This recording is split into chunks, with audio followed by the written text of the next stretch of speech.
A moderate magnitude 3.9 earthquake hit 26 kilometers, 16 miles, away from Niksar, Sistan and Baluchistan, Iran, in the afternoon of Friday, May 30, 2025 at 5:47 p.m. local time, GMT plus 3:30.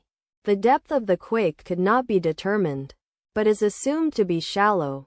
The quake was not felt, or at least not reported so.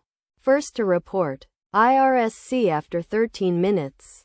The earthquake occurred 17 weeks after a magnitude 4.0 earthquake had hit on Tuesday, January 28, 2025, at 9:01 p.m. local time.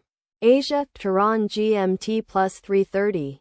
In 89 kilometers, 55 miles, distance to the north. Data source from Volcano Discovery. Did you feel it? Let us pray. May the earthquake that occurred not affect our brothers and sisters there.